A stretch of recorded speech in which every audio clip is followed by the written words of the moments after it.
ನಮಸ್ಕಾರ ವೀಕ್ಷಕರೇ. ತುಂಬ ದಿನ ಆಯಿತು. ಸೊ ಹಾಗಾಗಿ ಒಂದು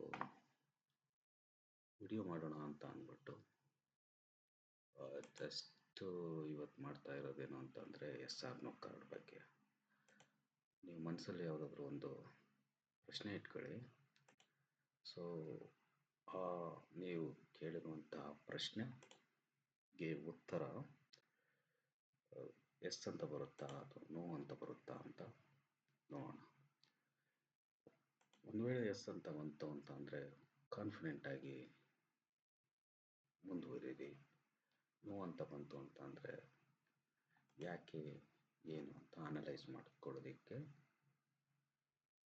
ಅದ್ರ ಬಗ್ಗೆ ಯೋಚನೆ ಮಾಡಿ.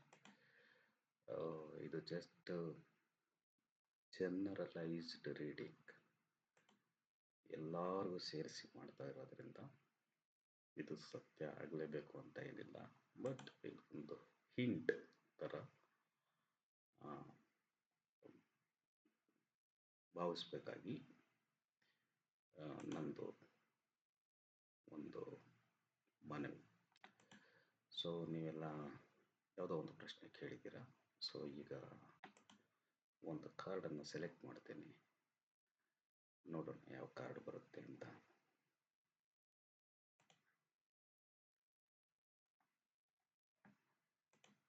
ನಮಗೆ ಬಂದಿರುವಂತಹ ಕಾರ್ಡು ಜಡ್ಜ್ಮೆಂಟ್. ತುಂಬ ಒಂದು ಅದ್ಭುತವಾದಂತಹ ಕಾರ್ಡ್ ಬಂದಿದೆ. SR ನೋ ವಿಷಯಕ್ಕೆ ಸಂಬಂಧಪಟ್ಟಂತೆ ನೀವು ಯಾವುದೋ ಒಂದು ಕ್ವಶನ್ ಕೇಳ್ಕೊಂಡಿದ್ದೀರಾ. ಅದು ಕೆರಿಯರ್ ಬಗ್ಗೆ ಇರ್ಬೋದು ಅಥವಾ ಸೆಕೆಂಡ್ ಚಾನ್ಸಸ್ ಬಗ್ಗೆ ಇರ್ಬೋದು. ಇದು ಏನು ತೋರಿಸ್ತಾ ಇದೆ ಅಂತ ಅಂದರೆ ಒಂದು ಫೈನಲ್ ಜಡ್ಜ್ಮೆಂಟ್ ಬಗ್ಗೆ ಇಂಡಿಕೇಟ್ ಮಾಡ್ತಾ ಇದೆ. ನೀವು ಹಳೆಯದನ್ನು ಅಕ್ಸೆಪ್ಟ್ ಮಾಡ್ಕೋಬೇಕು ಮತ್ತು ಹೊಸದಕ್ಕೆ ತೆರೆದುಕೊಳ್ಳಬೇಕು. ಸಖತ್ ಪೊಟೆನ್ಷಿಯಲ್ ಇರುವಂತಹ ಕಾರ್ಡು, ಸಖತ್ ಪಾಸಿಟಿವ್, ಕ್ಲಿಯರ್ ಆಗಿ ಇದು ಹೇಳ್ತಾ ಇದೆ, ಸ್ಟ್ರಾಂಗ್ ಆಗಿ ಎಸ್ ನಿಮಗೆ ಬೆಟರ್ ಪಾತು ಸಿಗುತ್ತೆ. ಅದಕ್ಕೇನು ಮಾಡಬೇಕು?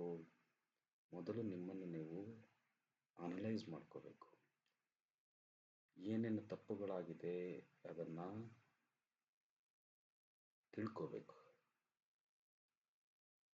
ಮತ್ತು ಮಾಡುವ ಕೆಲಸ ಅಥವಾ ಮಾಡಿದ ಕೆಲಸದ ಬಗ್ಗೆ ಅದರ ರೆಸ್ಪಾನ್ಸಿಬಿಲಿಟೀಸ್ಗಳು ಏನಿರುತ್ತೆ ಅದರಿಂದ ನುಣುಚಿಕೊಂಡು ಹೋಗದೆ ರೆಸ್ಪಾನ್ಸಿಬಿಲಿಟೀಸ್ನ ತಗೋಬೇಕು.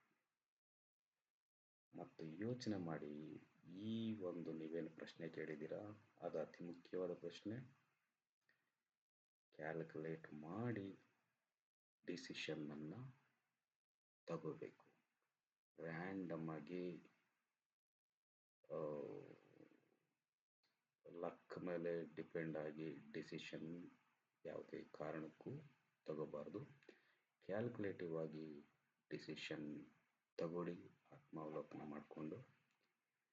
It is very very strong S.